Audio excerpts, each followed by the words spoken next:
החלונות אפילו. את בסדר? כן, כן.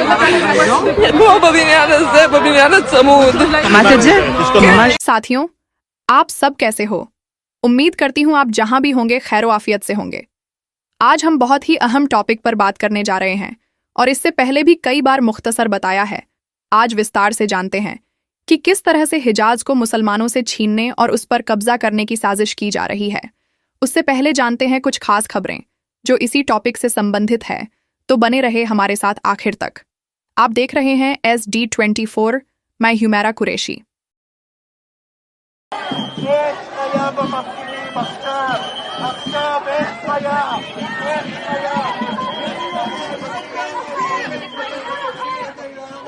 Iran में regime change करने के लिए शुरू हुई जंग अब इजराइल और अमेरिका में रिजीम चेंज कर रही है। उधर अमेरिका का मुखिया अस्पताल में भर्ती है, तो इधर इजराइल में पिछले 4 दिन से लगातार सरकार के खिलाफ प्रदर्शन शुरू है। कल इजराइल की राजधानी तेल अवीव के रॉबिन स्क्वायर में हजारों लोग सड़कों पर उतरे, तो इजरायली पुलिस ने अच्छी तरह से कुटाई करके वहां से भगा दिया है। अगर यह ईरान में होता तो अमेरिका और पश्चिमी गोदी मीडिया की सुर्खियां बन जाती। C'est la folie. C'est la folie. Regardez comment ils vont casser les voitures des policiers. Le jour de l'Aïd, ouais. Non, c'est pas bon. Israel ने आयरन डोम, डेविड स्लिंग और अपने मरकावा टैंक का प्रचार कर करके खूब महंगे दामों में बेचकर खूब कमाया। 2 साल से फिलिस्तीन ने दुनिया को दिखा दिया था कि यह सब खोखले खिलौने हैं, और अब ईरान ने भी साबित कर दिया है कि सारे हथियार मीडिया में ही मजबूत और मॉडर्न है। आज दुनिया इजराइल और अमेरिका के हथियारों से किनारा कर रही है। यही उनकी सबसे बड़ी हार है, और इन्हें लीबिया, इराक, अफगानिस्तान जैसे ईरान को बर्बाद करने का चांस ना ही मिला, इसलिए अमेरिका बौखलाया हुआ है।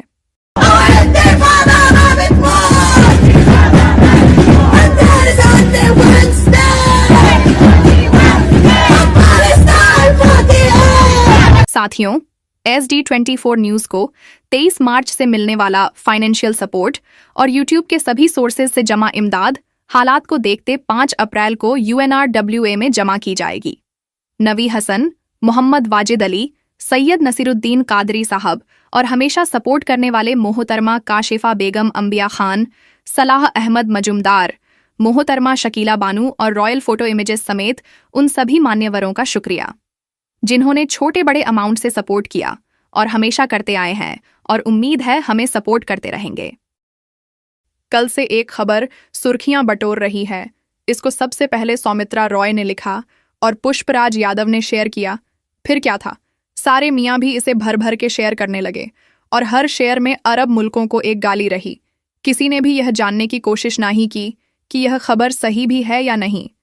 वो खबर सरासर झूठ है। ईरान ने अमेरिका के फाइटर जेट को तो गिराया है, लेकिन उसका पायलट ईरान की कैद में नहीं है, वो अमेरिका पहुंच चुका है।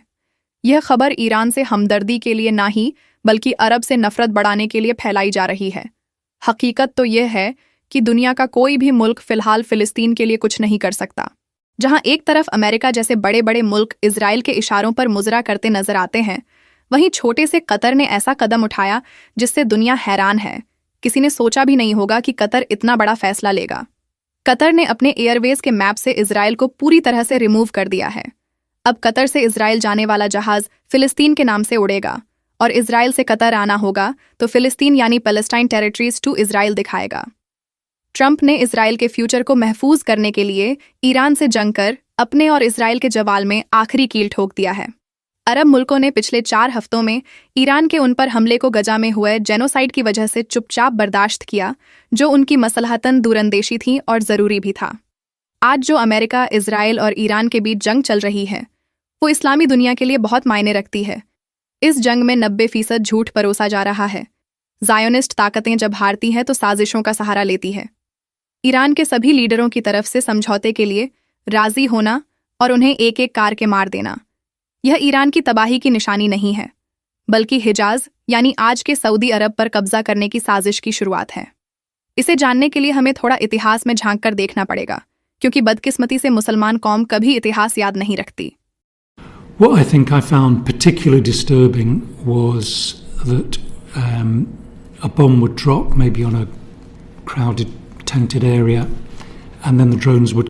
हाल ही में बराक ओबामा ने ईरान को $150 मिलियन का चंदा दिया था, जो 99% मुसलमानों को पता नहीं है। तो हम पुराना इतिहास और साजिश को कैसे याद रखेंगे? चलिए आज जानते हैं कि ईरान तो एक झांकी है, हिजाज अभी बाकी है, और मक्का मुकर्रमा मदीना मुनव्वरा को हथियाने का रास्ता दुनिया के मुसलमान इजराइल को हमवार करके देंगे। ठीक इसी तरह मुअम्मर गद्दाफी को मारा गया, आज तक लीबिया उभर नहीं पाया। फिर अफगानिस्तान को तबाह किया गया, उससे पहले स्पेन से इस्लाम को खत्म कर दिया गया। उसके बाद सल्तनतें उस्मानिया का खात्मा साजिश के तहत ही किया गया और तुर्की से इस्लाम को पूरी तरह खत्म कर दिया गया। इब्लिसी ताकतों के पास टेक्नोलॉजी की ताकत बहुत है, लेकिन उसका इस्तेमाल करने के लिए मुसलमान अवाम का समर्थन भी चाहिए। इसलिए 1, 2, 3 साल तक उसके खिलाफ ऐसा माहौल बनाया जाता है कि लोग उसके खिलाफ खड़े हो जाए, ताकि उस मुल्क पर बारूद उंडेला जाए तो कहीं से आवाज ना उठे।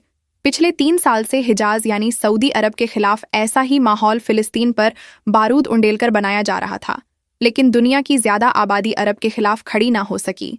उसके बाद जिस तरह से इराक को परमाणु के नाम पर तबाह कर दिया गया और आज तक कोई परमाणु नहीं मिला, बिल्कुल वैसे ही ईरान के मासूम बच्चों और आम लोगों पर बारूद उंडेला जा रहा है। समझदार लीडरशिप जो समझौते के लिए तैयार थी, उन्हें इसलिए निशाना बनाया गया क्योंकि वे समझौता कर लेंगे तो बमबारी रोकनी पड़ेगी। और इस तरह से आज आधी आबादी हिजाज यानी सऊदी अरब के खिलाफ खड़ी हो चुकी है। पाकिस्तान की आधी से ज्यादा आबादी जो गली मोहल्लों के गटर के ढक्कनों पर बैठकर नशा करती है, वे भी सऊदी अरब के खिलाफ खड़ी है, जो खुद को नशे से बचा नहीं सके। वे मक्का और मदीना की हिफाजत करने वालों पर उंगलियां उठा रहे हैं। बांग्लादेश जो खुद की ईमानदार सरकार बचा नहीं सके, जो अपने घरों में दीन बचा नहीं सके, वे भी सऊदी के खिलाफ जहर उगल रहे हैं। हमारे 30 करोड़ भारतीयों के तो क्या कहने, 25 साल में एक बंद पड़ी बाबरी मस्जिद नहीं संभाल पाए, वे भी ऊंस सऊदी अरब के खिलाफ जहर उगल रहे हैं, जो हजारों सालों से मक्का और मदीना की हिफाजत कर रहा है। ठीक इसी तरह मुअम्मर गद्दाफी को मारा गया, आज तक लीबिया उभर नहीं पाया।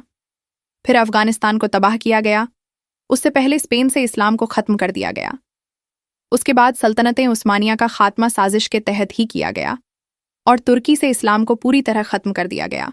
इब्लिसी ताकतों के पास टेक्नोलॉजी की ताकत बहुत है, लेकिन उसका इस्तेमाल करने के लिए मुसलमान अवाम का समर्थन भी चाहिए।